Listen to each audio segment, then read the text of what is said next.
Hey there, James here, and welcome to another TCG R&D. And today I want to talk about an article that I came across. And that subject today is going to be links between problem gambling and spending on booster packs in collectible card games. Okay, so I've got some opinions on this piece that I want to go through, as well as going through some things that may help you with your own TCG in relation to this as well. So what I'm going to do in this video is actually read the highlights of this article just so you get the grasp. If you want to read the full article, the link will be in the description below. So recently there has been a surge in public policy interest in the incorporation of gambling-like mechanics in video games. In particular, the concerns are focused upon loot boxes, digital containers of randomized reward, often purchasable for real-world money. Many loot boxes appear to meet the psychological and legal definition characteristics of traditional gambling practices. As such, many policymakers have regulated or considered regulating loot boxes in some way. One argument that has been put forward by industry's representatives is that many existing activities such as collectible card games utilize the same mechanics as loot boxes and are not currently subject to such regulation. Okay. So I see where they're going with this, right? So the idea is they're talking about online loot boxes and comparing them to TCGs. They're trying to make TCGs to be like the bad guys here. Now, I suppose in a way, yes, okay, because this is worded perfectly, right? So definition of gambling: take risky action in hope of a desired result. Can anybody think of a stage in their life where they haven't done something like that? You know, to take risky action in hope of a desired result. Can anybody think about when they were a kid and the parents would say, like, okay, you need to go to bed now, and you would try to push it, you know, give me that extra 10 minutes, I just want to watch the end of this video or something, and then, you know, you risk getting a telling off because, you know, you're talking back to your parents. Depends what kind of parents you've got, you know, but you're talking back to the parents, you're taking that risk. That is a gamble. I know it's not related to money and things like that, but it is a gambling. So once we define gambling, there's gambling in lots of games. The only issue is it's the gambling addiction, isn't it? But they're trying to tie it into TCGs, and yes, there is a similarity because you are taking a risk. You purchase a pack of cards, you don't know the contents of the cards, you open the pack and you hope for a desired outcome. You hope for the rare card or the card that you need to complete your deck. Okay, so I'm going to skip ahead to what are loot boxes. So loot boxes are items in video games that may be bought for real world money but contain randomized content. The value of any given loot box's content is also uncertain at the time of purchase. For example, players of football games, FIFA Ultimate Team, may pay real world money to purchase digital player packs in game. These virtual packs contain new footballers that the gamers may use on their FIFA game. Okay, the contents of player packs are both desirable and valuable, or they may not be.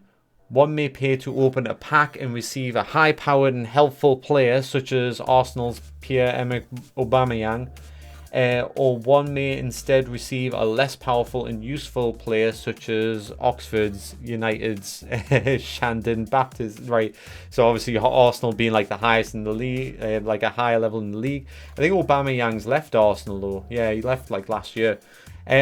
Loot box mechanics are prevalent on both mobile and desktop games.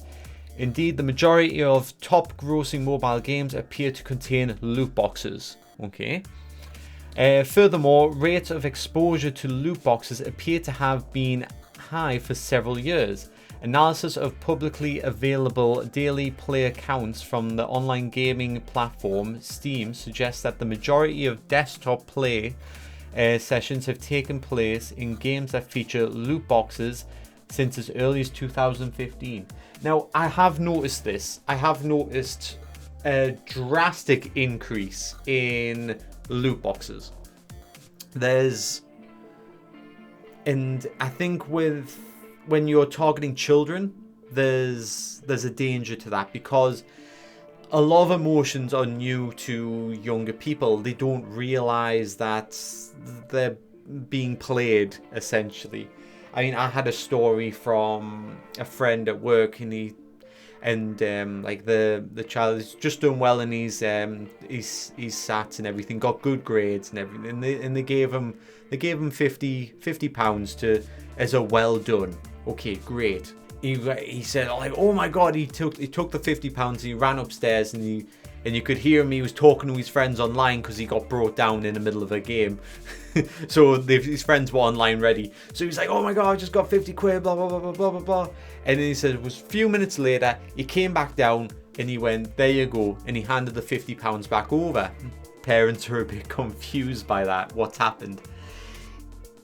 He just received £50. 5 minutes later, he had spent that money on Fortnite. He just bought new skins and all the loot boxes, things like that, and there, it's gone. It's that addiction that is the problem. Like, as soon as he had that money, it was gone.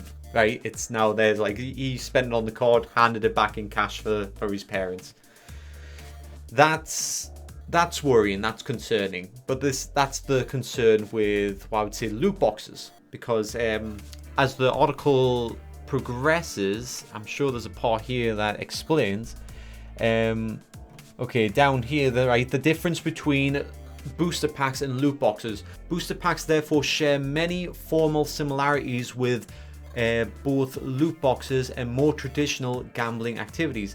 However, it is important to note that loot boxes and booster packs, while similar, are not identical. A key distinction between the booster packs and loot boxes lie in the fact that loot boxes are purchased and opened in an entirely virtual environment, right? That means they are more accessible right away. There's like no time to think. You can just press it and the money's gone. By contrast, the opening of booster packs necessarily takes place in a physical space. Whilst booster packs may be bought either in a physical store or via online storefront, they must always be opened in the real world. Because of the qualitative difference between loot boxes and physical collectible card games, there may be important real world differences in the experience and effect of engagement with these items. So, right, this is the bit I want to highlight. So, yes, when you purchase physical packs, you actually get to keep the items. The online ones, they only exist in a virtual space. If that game goes down, you've lost everything.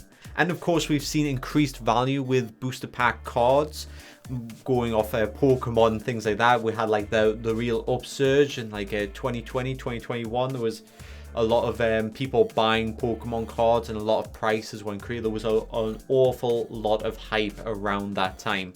So not only that you're purchasing cards, but they can actually increase in value over time, and you have control of those assets, where virtual, you're not controlling those assets.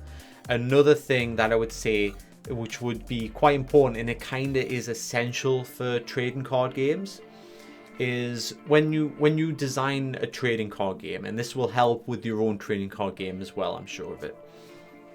When you design a trading card game, you make so many cards. Some are above the curve, some are a bit below the curve, but may still have the utilities. And then some people like to make cards that are just useless, you know, they're just daft joke cards. But sometimes in the future, you add a little card that will work with it, and suddenly the joke card becomes that it's now powerful, which is like a nice little thing to add to these games as well. But look at it this way.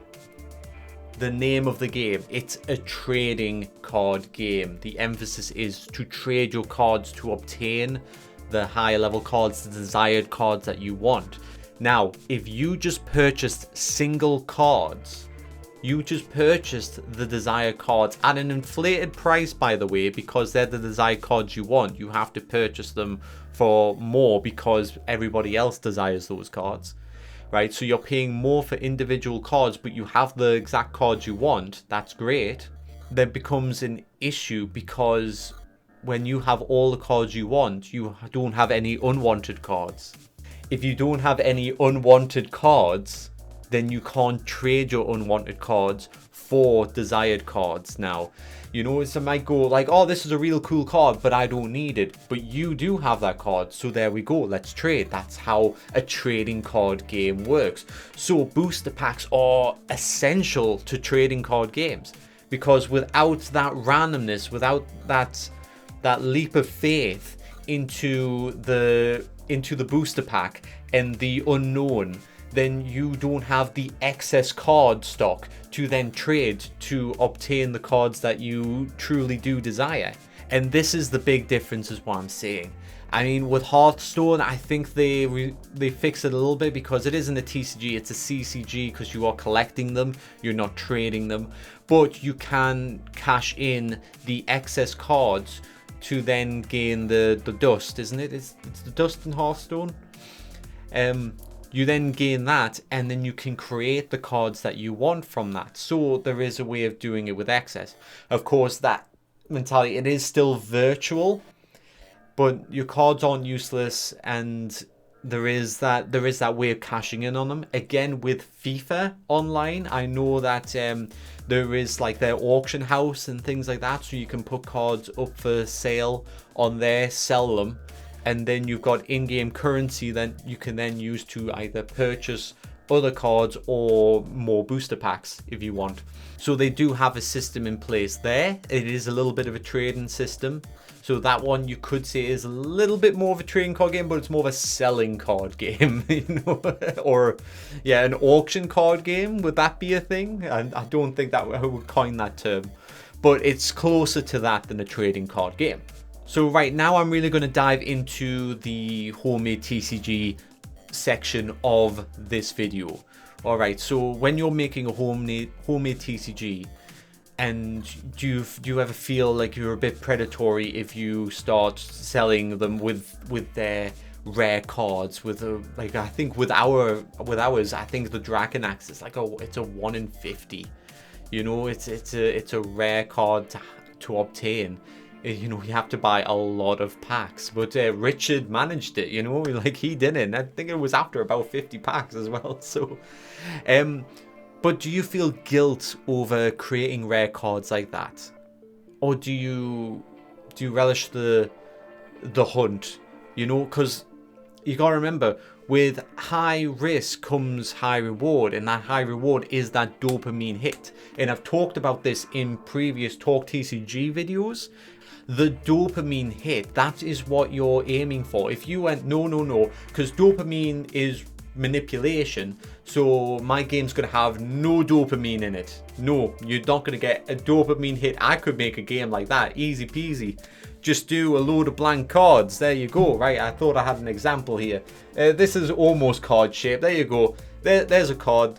Right, it's white. There you go. I'll trade it for another white one. That you're not getting a dopamine hit out of that, because dopamine is the pleasure sensors. It's the feedback loop. So you just go, oh, I like that, let's do it again. And that's what leads to gambling addiction. People like the rush, the risk of like the anticipation of what I'm going to get from the game. So you have to have that dopamine hit, and then once again in your TCG you need to have that dopamine hit. So you can either do that with booster packs, but you can also do it in gameplay as well.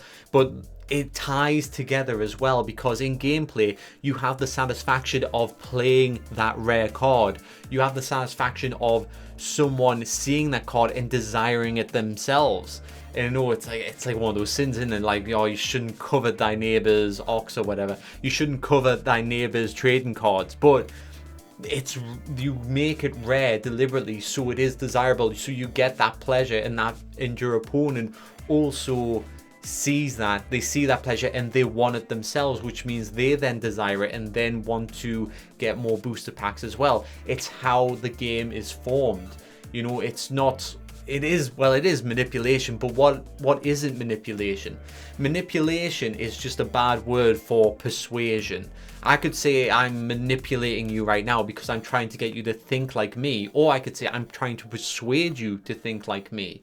One has a negative context and one has a positive context. So I just hope you understand here that I am trying to persuade you, but I'm also trying to manipulate you. Just try not to think of manipulation as a bad word. So yes, booster packs do manipulate you to buy more booster packs because you create scarcity, you create rare items, you create desirable items. So yes, in your homemade CTG, you want that dopamine hit. You want to create that scarcity. You want to create that excitement in your gameplay. You need that dopamine to make your game work. Now, the issue is if you come across somebody who has a gambling addiction, it normally means that they experience a higher level of dopamine. This has been tested. There are some people who just get a higher injection of dopamine from certain things. So when they gamble, they get that rush. So it can be up to 10 times as much as a normal person. So if you've done a gamble and you go, oh, that was fun, I'll not do it again, you've probably got a regular level of dopamine, where somebody who is truly addictive can be experiencing that rush, that excitement at a 10 times level, which I would always be curious to experience, just a one-off. But it's scary because obviously you become addicted to the thing, but just to experience that in life, I think would be fantastic. You know, I enjoy opening booster packs. If I got 10 times the pleasure of enjoying booster packs, wow, I'd do nothing but buy booster packs all the time. Like, all my money would go to booster packs. I would take out credit cards to buy booster packs. It becomes an issue over time. Okay, so my little rant is over, and I hope I've explained myself well enough to why booster packs are essential for TCGs, and they are different from loot boxes and just everything like that. You know, I think we've got everything covered today.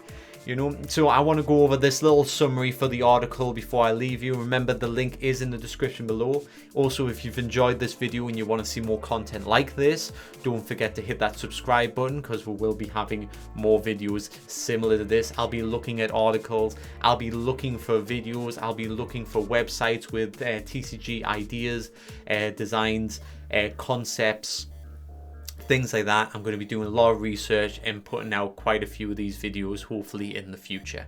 So some stakeholders argue that loot boxes and booster packs are fundamentally equivalent activities. If this were the case, one would expect the effect observed in the context of loot boxes may replicate the context of booster packs. However, another perspective might suggest that fundamental difference between the loot boxes and booster packs means that their correlates and potential effects differ in important ways. So what I would say with this, I want to add another thing. Loot boxes are more designed for that dopamine hit. Think of it when you're online playing a game. If you open a loot box, they like to set off fireworks, don't they? They go pew, pew, pew. Oh, well done. Pew. What did you get? Rumbles open. Whoa, you got this. Oh, it's shiny. Wow. Oh, they do all the sound effects, all the buzz sounds, and those buzz sounds actually trigger the dopamine as well. Of course, when you're at home with a booster pack, you open it, what you see is what you get. You are in control of that dopamine hit. If you see no desire in that card, then you get zero dopamine for it. That's just how it is. It's a letdown, if anything. So that is another big difference as well. There is a lot more tied into online with how they manipulate you that way. Okay, so I'll end with this paragraph now. So in short, although CCGs appear to be similar to loot boxes, it is important to establish whether they are associated with problem gambling symptomology. In the same way as loot boxes, if no link between problem gambling symptomology, I hate that word now, CCGs exist, then narratives regarding the identicality, oh my god, of loot boxes and CCGs may be unhelpful to understanding the effect of loot boxes. Here we investigate both sides and importance of links between the spending on booster packs and problem gambling to provide empirical evidence on whether problem gambling symptomology is linked to spending on CCG booster packs. So the final thing I'm going to add to this is the saying that there has been no link with TCGs and gambling addiction, but there will be, okay?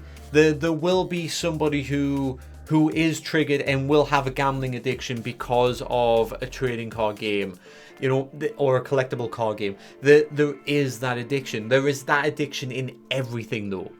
They would have went, wow, that gaming mouse is great. I'm going to start buying more. And they're going to just keep buying them and buying them and buying. And yeah, it's not a gambling addiction, but it is an addiction all the same.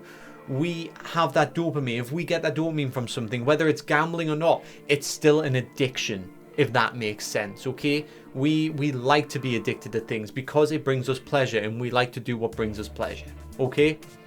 So I'm just going to leave it at that now, okay? That's my rant over. This one's a little bit different, but I hope you enjoyed it. And please, thank you very much if you've made it to the end of the video.